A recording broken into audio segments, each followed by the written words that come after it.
Hello students, welcome to my YouTube channel invincible learning house. तो आज के हमारा जो टॉपिक एंड डिस्कशन होने वाला है regarding data types and how to take user input.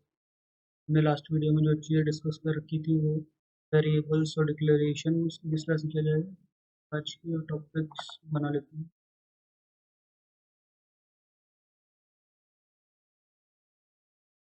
Data type.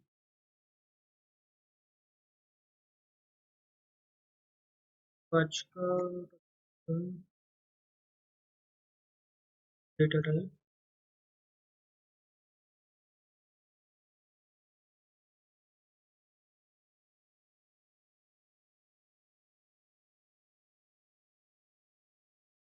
Type of data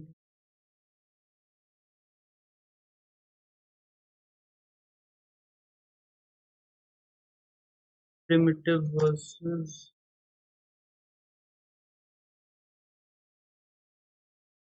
non primitive type operators,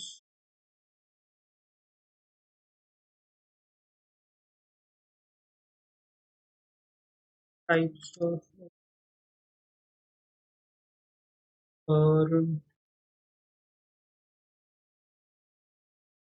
input। जो आज हमारा अच्छा डिस्कशन है हमारा। तो सबसे पहले बात करते हैं डेटा टाइप्स के बारे में। तो उसके लिए हम अपने अगले स्क्रीन चलते हैं।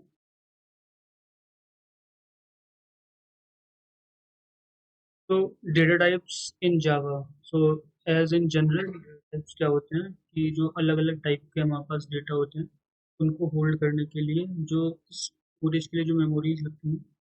तो अलग अलग, जैसे कि हमारे पास अगर अलग अलग अमाउंट में अगर कोई सामान है या फिर अलग अलग प्रकार के डब्बे होते हैं। फॉर एग्जांपल कहीं पे कंटेनर में या फिर कहीं पे स्टोरेज जो हो सकता है, एक छोटी स्टोरेज बना सकते हैं। कहीं पे हमें ज़्यादा चाहिए तो हमको ये यूज़ करना चाहिए, कहीं और ज़्यादा चाहिए तो ये यूज़ करना चाहिए। हर चीज़ के लिए अलग अलग टाइप की क्या नाम है मेमोरी यूज होती है, ये हम डेटा टाइप कहते हैं। अब डेटा टाइप की मेन कैटेगरीज कौन कौन सी है इसके हम थोड़ा डिस्कस कर लेते हैं। तो डेटा टाइप मेनली दो कैटेगरीज में स्प्लिट होता है जावा में। तो पहले है primitive data type. Primitive data type ऐसे डेटा टाइप है जो कि बिल्ट इन आते हैं, और इनमें जो चीज़ें हैं ये ऑलरेडी जावा की तरफ से बिल्ट इन आती हैं। और अगर इन केस हमें कोई नया चीज़ हमें बनाना है, फॉर एग्जांपल जो कि यूज़र डिफाइंड या फिर जो डेटा टाइप्स हम किसी क्लास के थ्रू बनाते हैं, तो वो जो फंक्शनैलिटी जो प्रोवाइड करती है वो with the help of non primitive data type. अब हम थोड़ा सा डीप डाइव करते हैं कि क्या क्या चीज़ें हैं प्रिमिटिव डेटा टाइप्स में और नॉन प्रिमिटिव डेटा टाइप में। तो प्रिमिटिव डेटा टाइप में जैसा कि हम देख पा रहे हैं कि बाइट्स, शॉर्ट, इंट और लॉन्ग, ये जो हैं ये नंबर्स को स्टोर करने के तरीके हैं। यहीं पे अगर हमें एक बाइट की स्टोरेज की ज़रूरत है तो वहाँ पे हम सबसे छोटा जो डेटा टाइप यूज़ कर सकते हैं वो है बाइट का।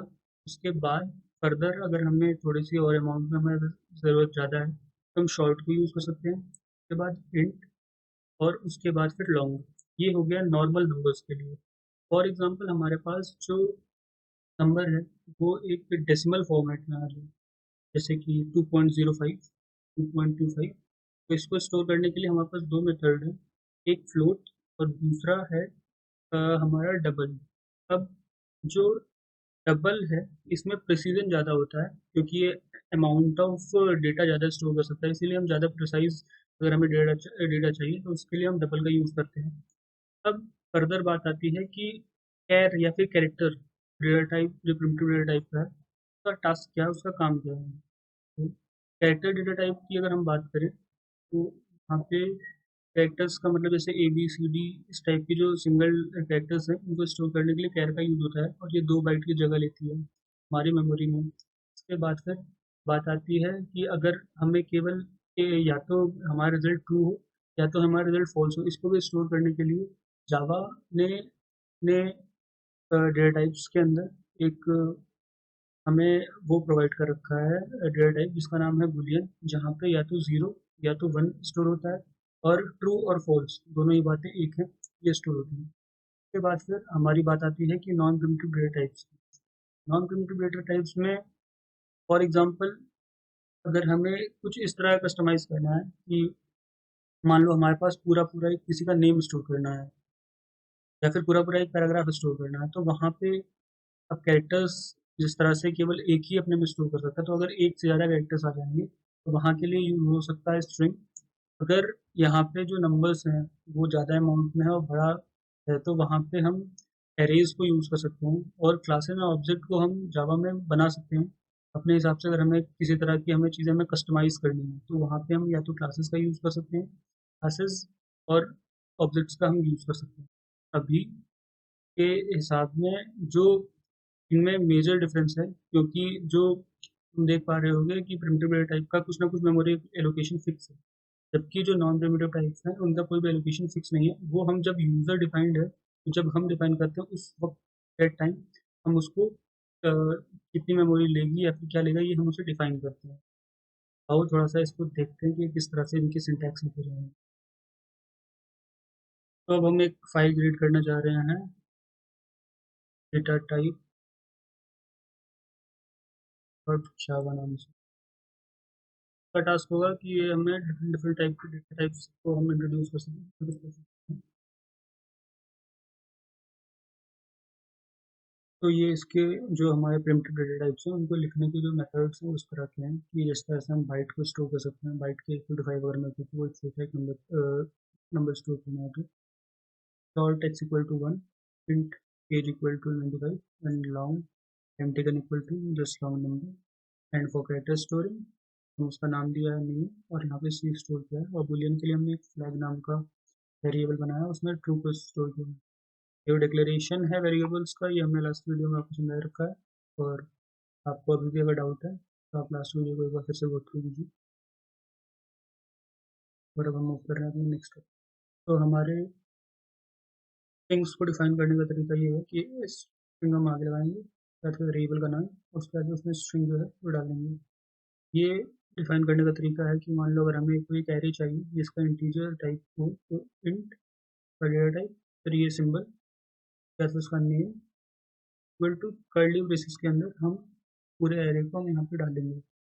ये राइटिंग पैटर्न्स हैं अलग अलग डेटा टाइप्स के, किस तरह से क्या बनाते हैं। क्लासेस आपने देख लिया किस तरह से क्लास बनी हुई है। तो हमारी डेटा टाइप्स की डिस्कशन ख़त्म हो गई है। अब हम आगे बढ़ते हैं ऑपरेटर्स के बारे में जावा में। तो जावा में ऑपरेटर्स कई तरीके के हैं। अरिथमेटिक ऑपरेटर्स, जब कभी हमें कोई भी मैथमेटिकल कैलकुलेशंस करनी होती है, प्लस माइनस मल्टीप्लाई डिवाइड, तो वहाँ पे यूज़ में आता है हमारा अरिथमेटिक ऑपरेटर। रिलेशनल ऑपरेटर्स का उसके बाद से फर्दर यूज़ है कि कौन सा बड़ा छोटा या फिर बराबर है, या फिर अगर हमें कहीं ये चेक करना होता है कि ये एक नंबर क्या इसके बराबर भी है, या फिर क्या इससे छोटा हो या फिर बराबर हो, दोनों ही कंडीशन अगर सेटिस्फाई हो सके, तो वहाँ पर रिलेशनल ऑपरेटर का हम यूज़ कर सकते हैं। उसके बाद फिर लॉजिकल ऑपरेटर्स किस तरह से काम करते हैं, जिस तरह से अभी हमने बुलियन वैल्यूज़ की थी, तो बुलियन वैल्यूज़ में एक तरफ आपने देखा कि ट्रू है, दूसरी तरफ फॉल्स है, तो यहाँ पे ये अलग अलग टाइप के ऑपरेटर्स हैं। जैसे ये एंड ऑपरेटर है, तो एंड उसी तरह काम करता है इस तरह लॉजिक गेट्स काम करते हैं, जो कि आपने अपने आई होप अपने क्लास 12th के सिलेबस में पढ़ा होगा। यहाँ पे अगर कोई भी एक अगर बंद है तो फिर ये काम नहीं करेगा, मीन्स ये रिजल्ट फॉल्स देगा। और अगर और ऑपरेटर का ये यूज़ है कि अगर कोई भी एक अगर ट्रू है तो इसका रिजल्ट ट्रू आएगा। नॉट ऑपरेटर का यूज़ इस तरह का है कि जो भी रिजल्ट होगा उसे वो रिवर्स कर देगा। असाइनमेंट ऑपरेटर्स, बेसिकली इसका टास्क है कि एक को दूसरे की वैल्यू असाइन कर देना, इक्वल टू का काम इक्वल टू कर देना। प्लस इक्वल टू काम है कि दो जो ऑपरेंड्स होंगे उनको ऐड करके और इक्वल टू असाइन कर देंगे, एंड फर्दर इसी तरह से चीज़ चलेंगे। यूनिरी ऑपरेटर्स का काम क्या होता है कि एक ही नंबर के ऊपर हमें परफॉर्म करना है। जैसे आई प्लस प्लस, मतलब कि अगर आई की वैल्यू 5 है और यहाँ पे प्लस प्लस अगर चल रहा है, मतलब आई को 1 से बढ़ा दो, +1 -1, प्लस करना माइनस करना, ये यूनिरी ऑपरेटर्स काम है। अब आइए देखते हैं किस तरह से ऑपरेटर्स काम करते हैं। तो ऑपरेटर्स को समझाने के लिए उसका प्रैक्टिकल एग्जाम्पल के लिए मैंने ऑपरेटर्स डॉट जावा नाम की फाइल बना ली है और यहाँ पे इसमें कोड डाल दिया। और अब इसको थोड़ा सा हम कर लेते हैं, इसी क्लास का बना लेते हैं पहले, बाद फिर हम नाम ऑफ करेंगे।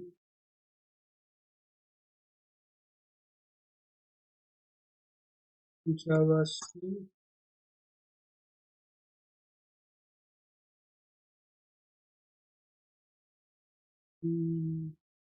क्लास फाइल हमारी बन गई है, जावा स्पेस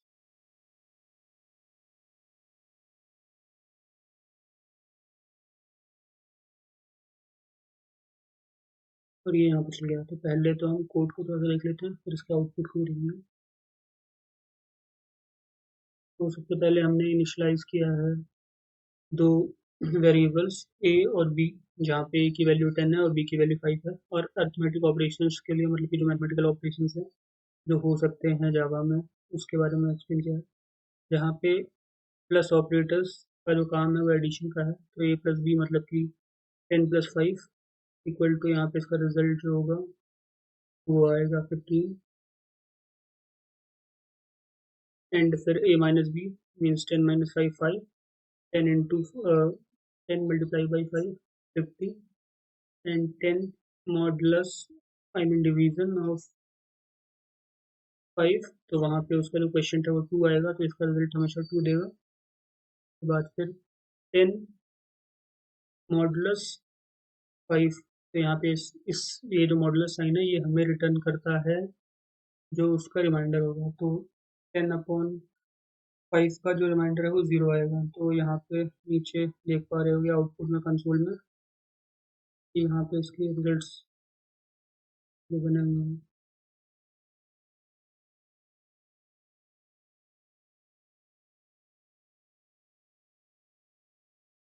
अर्थमेटिक ऑपरेशंस में रिलेशनल ऑपरेशंस का मतलब है कि ए बी से किस तरह से रिलेटेड है, और ये रिलेशन सही है या गलत है इसके बारे में बताता है। For example A equal to B, A equal to B, ये चेक करता है कि क्या ए और बी जो है वो दोनों बराबर हैं।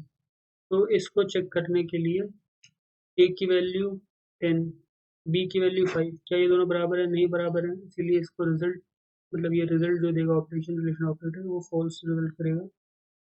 जबकि ए नॉट इक्वल टू बी, इसका रिजल्ट ट्रू देगा, क्योंकि 10 नॉट इक्वल टू 5 होता है। अब ये ग्रेटर देन का साइन है, तो इसका काम होता है कि ये चेक करता है कि क्या ग्रेटर देन है या नहीं, और ये यहाँ पे स्मॉलर देन है। तो हमने ये पाया कि 10 ग्रेटर देन 5 है, तो यहाँ पे इसका रिजल्ट दिया ट्रू, और यहाँ पे 10 स्मॉलर देन 5 है, तो यहाँ पे रिजल्ट आया फॉल्स। यहाँ पे नीचे आप आंसर की स्क्रीन देख सकते हो। यार फिर मतलब इस तरह की कंडीशंस हमें फर्दर देखने को मिलेंगी, जहाँ पे ये चेक करना होगा कि या तो ये नंबर इक्वल हो, या तो ये नंबर छोटा हो या बड़ा हो। तो इसके लिए लेस देन इक्वल टू और ग्रेटर देन इक्वल टू होता है, और वो चेक करके ये बताता है ट्रू या फॉल्स में, मतलब बुलियन रिजल्ट देता है, आइदर ट्रू और फॉल्स। उसके बाद फिर जो तीसरा ऑपरेटर है जो कि बहुत यूज होता है वो है लॉजिकल ऑपरेटर। लॉजिकल ऑपरेटर हमेशा डील करता है बुलियन नंबर्स के साथ। बुलियन डेटा टाइप मैंने तुम्हें इसके पहले बता रखा है कि ट्रू और फॉल्स होता है, तो मैंने एक्स को असाइन किया है ट्रू और वाई को असाइन किया है फॉल्स। तो जो यहाँ पे एक्स और की वैल्यू ट्रू और वाई की वैल्यू फॉल्स, तो X and Y means true and false. तो लॉजिकल ऑपरेटर्स के साथ यहाँ पे रिजल्ट ऑब्वियसली जो आएगा वो, क्योंकि ये एंड है, तो यहाँ पे कोई भी एक अगर ट्रू है तो ट्रू होगा, तो ट्रू एंड फॉल्स है तो इसका मतलब उसका रिजल्ट ट्रू है। के बाद फिर एक्स और का ये सिंबल है, और वाई, तो इन दोनों में से कोई भी अगर ट्रू हुआ तो ट्रू हो जाएगा, तो इसमें एक्स ट्रू है तो इसका रिजल्ट ट्रू है। इसके बाद नॉट एक्स मीन्स एक्स का जो भी हमें लॉजिकल आई मीन लॉजिकल है उसको क्या कहते हैं, वो इन्वर्ट कर देगा। मीन्स अगर वो ट्रू होगा तो फॉल्स कर देगा, फॉल्स होगा तो ट्रू कर देगा। तो एक्स की वैल्यू यहाँ ट्रू थी तो यहाँ पे फॉल्स हो गया। यहाँ पे नीचे कंसोल में देख सकते हो किस तरह से है वो। उसके बाद फिर बात आती है असाइनमेंट ऑपरेटर्स की, कि असाइनमेंट ऑपरेटर्स किस तरह से काम करते हैं। तो मैंने यहाँ पे असाइन कर दिया है कि इंट सी इक्वल टू 10, एक नया वेरिएबल लिया है सी, और इसकी वैल्यू मैंने 10 दे दी है। तो c प्लस इक्वल टू 5 का मतलब हो गया c equal to c plus 5, means कि c में हम 5 को ऐड करेंगे तो यहाँ पर जो रिजल्ट आएगा, जो कि c की वैल्यू अगर 10 है उसमें अगर हम 5 ऐड करते हैं तो वैल्यू 15 आएगी। ये एक शॉर्ट हैंड है लिखने का, यहाँ पे हमें इतना बड़ा कोड ना लिख के c equal to C plus 5 की जगह पे c प्लस इक्वल टू 5 की तरह से हम असाइन करते हैं। इसी तरह से मल्टीप्लिकेशन, डिवीजन और मॉडुलस के लिए भी डिफाइन करते हैं। अब बात आती है यूनरी ऑपरेटर्स की। तो यूनरी ऑपरेटर्स किस तरह से काम करते हैं? तो यूनरी ऑपरेटर्स में ये प्लस प्लस का साइन है, प्लस प्लस का मतलब है ऐड करना। एंड इसमें दो तरीके हो सकते हैं, या तो प्री और पोस्ट। प्री का मतलब पहले असाइन किया बाद में ऐड किया, और पोस्ट का मतलब ऐड किया उसके बाद फिर असाइन की वैल्यू। यहाँ पे प्लस प्लस का मतलब इंक्रीमेंट और माइनस माइनस का मतलब डिक्रीमेंट। और जहाँ पे यूनरी माइनस का जो साइन है उसका मतलब है कि जो भी नंबर होगा उसके ऊपर हम माइनस लगा देंगे। जैसे यहाँ पे डी की वैल्यू 5 थी तो अगर हम -5 करते हैं तो यहाँ पे इसकी वैल्यू -5 हो जाती है। बिटवाइज ऑपरेटर्स काम करते हैं बिट के ऊपर। तो हम बाइनरी फॉर्मेट में, जैसे अगर कोई भी इंटीजर नंबर है तो उसका एक बाइनरी फॉर्म होगा। तो 5 को हम बाइनरी में 0101 लिख सकते हैं, और 3 को 0011। तो यहाँ पे जो ऑपरेशंस बिट लेवल पे होते हैं उसके लिए बिटवाइज ऑपरेटर्स का यूज किया जाता है, जहाँ पे एंड और not, XOR, left shift and right shift, ये इसके ऑपरेटर्स हैं। एंड सेम काम करता है जिस तरह से लॉजिक ऑपरेटर में काम करता है, कि अगर उसे कोई भी एक अगर फॉल्स हो गया या फिर जीरो हो गया तो इसका मतलब वो एंड रिजल्ट में वो जीरो ही देगा। और इस तरह से काम करता है कि कहीं पे भी अगर वन हो गया, दोनों अगर वन हो गए तो भी वन, अगर कोई एक भी वन है तो भी यहाँ पे नहीं आएगा। और लेफ्ट शिफ्ट में जो हमारी बिट होती है वो लेफ्ट की तरफ शिफ्ट हो जाती है, और राइट शिफ्ट में राइट की तरफ शिफ्ट हो जाती है। टर्नरी ऑपरेटर्स का जो टास्क है वो ये है कि फॉर एग्जांपल जो यहाँ पे लिखा हुआ है, if A greater than B, अगर ए बी से बड़ा है तो रिजल्ट में ए आएगा। अगर ऐसा नहीं है, अगर ये केस फॉर एग्जांपल अगर फॉल्स हो जाता है तो फिर वहाँ पे बी आएगा।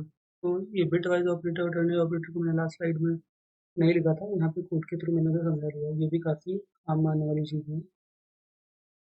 अब मूव करते हैं अपने अगले टॉपिक पर।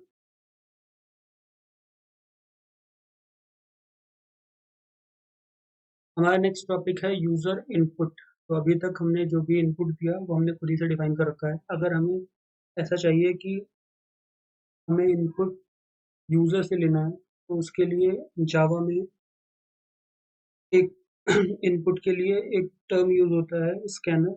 और स्कैनर एक क्लास है जो कि जावा डॉट यूटिल्स के पैकेज के अंदर आता है। तो इस पैकेज से हम पहले तो इसको इंपोर्ट करते हैं अपनी फाइल में। उसके बाद फिर एक, जब हमको एक चीज़ पता होनी चाहिए कि जब भी एक कोई क्लास को हम यूज़ करना चाहते हैं तो उसके लिए हमें ऑब्जेक्ट्स बनाने पड़ते हैं। तो हम उस ऑब्जेक्ट को बना के उसको यूज़ करते हैं, उसके मेथड्स को। हमने जैसे कि लास्ट स्लाइड में हमने देख रखे हैं क्या क्या स्टेप्स हैं। तो सबसे पहले हम इंपोर्ट करेंगे Java dot utils dot scanner से हमारे स्कैनर क्लास में।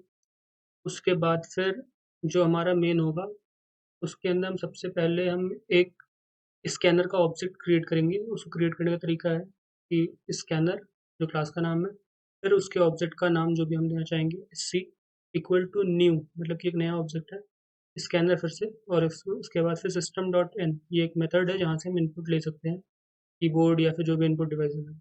अब system dot out print your name, तुम्हारा नाम क्या है। उसके बाद फिर अगर हमें स्ट्रिंग की इनपुट लेनी है तो हम ये करेंगे कि name equal to S C dot next line. इसके थ्रू हम किसी भी स्ट्रिंग की हम एंट्री ले सकते हैं। और अगर हमें इंटीजर की लेनी है जो कि एज हो सकती है तो उसके लिए S C dot next int का यूज़ कर सकते हैं, जहाँ से हमें इंटीजर की एंट्री ली जाती है। अगर हमें मान लो डबल की या फिर लॉन्ग की एंट्री लेनी है तो नेक्स्ट के बाद डबल यूज़ होता है, तो सेम स्मॉल ब्रैकेट्स, और हम यहाँ पे प्रिंट कर देंगे। लास्ट में एक अच्छी प्रैक्टिस है कि एस सी डॉट क्लोज से जो हमने ऑब्जेक्ट बनाया उसे क्लोज कर दें, ताकि हमारा मेमोरी लीक कम से कम हो। अब इसको हम थोड़ा सा चलाने की कोशिश करते हैं। तो जावा सी, हमारा नाम फोल्डर का इनपुट डॉट जावा, हमारी क्लास फाइल बन गई। और फिर जावा, और हमने रन किया अपना। सबसे पहले हम अपना नाम डाल देते हैं इसमें। देखिए यहाँ पे नाम की एंट्री अब हम खुद से कर पा रहे हैं। एज के लिए पूछ रहा है, तो एज हम ये डाल लेते हैं फॉर एग्जांपल। तो यहाँ पे देखो, hello Shivan, your name is 55 years old, जो हमने प्रिंट कराया वो यहाँ पे प्रिंट हो गया। तो आई होप तुम्हें यूज़र इनपुट में अब कोई दिक्कत नहीं रही होगी, और अभी तक के हमारे सारे टॉपिक्स भी हो गए हैं। हमारे डेटा टाइप हो गया है, हमारे टाइप्स ऑफ डेटा टाइप्स हो गए, हमारा ये वाला पोर्शन भी डन है। ऑपरेटर्स के बारे में हम सीख चुके हैं। टाइप्स ऑफ ऑपरेटर्स, जितने सातों टाइप के ऑपरेटर थे जो जावा में है, वो हमने बता दिया। इनपुट किस तरह से लेनी है, अब उसमें भी कोई दिक्कत नहीं होगी। तो आई होप आपको इस वीडियो में मज़ा आया होगा। So thank you.